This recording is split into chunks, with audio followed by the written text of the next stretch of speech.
Excimer laser trabeculostomy, ELT, is a novel, minimally invasive procedure for the treatment of open-angle glaucoma. ELT utilizes a 308 nanometer xenon chloride excimer laser to provide a precise and essentially non-thermal approach for the restoration of natural aqueous outflow in the eye.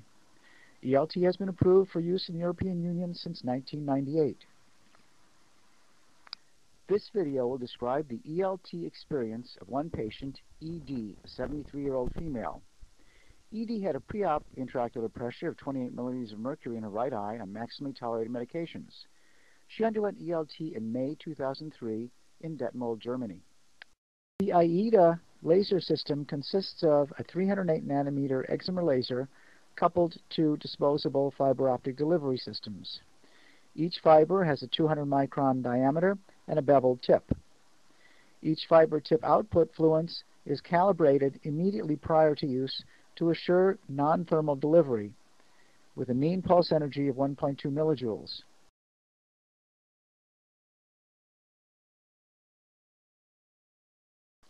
ELT can be performed with the use of gonial lens or an endoscope. Following peribulbar topical anesthesia, the surgeon creates a paracentesis incision and stabilizes the anterior chamber with viscoelastic. The sterile cannula is passed through the paracentesis, extends across the anterior chamber to contact the trabecular meshwork.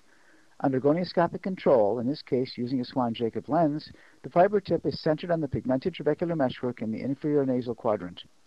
In cases where a pigmented region cannot be visualized by the surgeon, Schlemm's canal is approximated to the mid-aspect of the trabecular meshwork. The laser is then activated, delivering laser pulses at 20 Hz per treatment site, maintaining constant manual pressure on the fiber, non-thermally turning the trabecular meshwork tissue into gas, similar to corneal LASIK, creating openings into Schlemm's canal.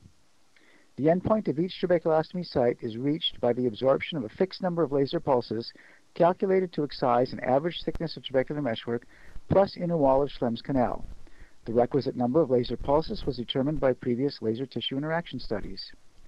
Following each opening, the fiber is repositioned and energy applied for a total of, under current protocol, 10 trabeculostomy sites per eye. Patency of the laser-induced openings is demonstrated by slight blood reflux from Schlemm's canal. This is shown by the arrow. Upon completion, the fiber is removed and the viscoelastic exchanged with balanced salt solution. The trabeculostomy sites are monitored for blood reflux by lowering intraocular pressure temporarily to demonstrate their continuity into Schlemm's canal. Once intraocular pressure is normalized, the outflow is into the canal. The paracentesis incisions are hydrated and topical antibiotic steroid drops are instilled. 1 day post-operative, ED's intraocular pressure was reduced from 28 to 21 millimeters of mercury. Postoperative gonioscopy reveals visible laser-induced effects within the trabecular meshwork. Initially, the holes appear round, but tend to become more oval with slight pigmentation around the edges.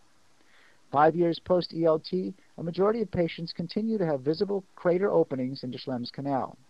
The openings that do not appear to be patent are most often either misplaced and not well targeted to reach Schlemm's canal, or lack sufficient depth to enter Schlemm's canal.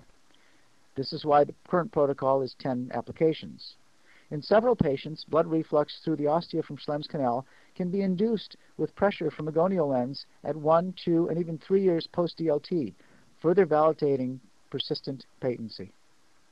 At her 1-year exam, ED's intraocular pressure without glaucoma medications was 12 millimeters of mercury, a 57% reduction. 1 year after her ELT surgery, ED underwent routine cataract surgery. At this time, prior to lens removal, trypan blue was inserted into the anterior chamber and allowed to flow out. In the region of normal trabecular meshwork, minimal trypan blue is seen in the aqueous veins. However, in the region of the ELT surgery, much more trypan blue was noted in the aqueous veins, as indicated by the arrow, suggesting an enhanced level of outflow in the region of the excimer laser trabeculostomies. In the nasal inferior quadrant is even more obvious in this case. This should prove that pneumatic canaloplasty is an interesting potential benefit noted during ELT procedures. The gas created as a result of the photoablation of trabecular meshwork tissue forms bubbles in the tissue and in the viscoelastic in the anterior chamber. When the ablation of the trabecular meshwork penetrates the outflow obstruction, the gas is able to enter Schlemm's canal through the new openings in the trabecular meshwork. Observing the gas bubbles exiting the adjacent openings confirms continuity of flow, presumably via Schlemm's canal, as seen by the arrows. This gas is proposed to dilate Schlemm's canal and local collector channels. Pneumatic dilation process of the trabecular meshwork, Schlemm's canal, and collector channels may augment lowering intraocular pressure.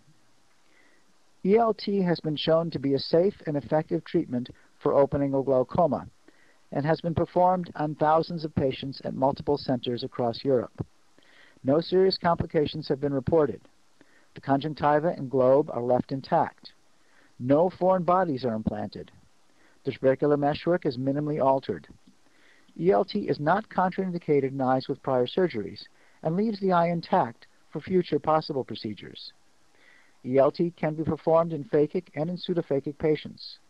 Most commonly, ELT is performed concurrently with lensectomy, with effective additional IOP lowering compared to lensectomy alone.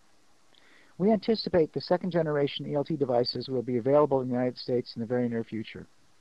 Thank you.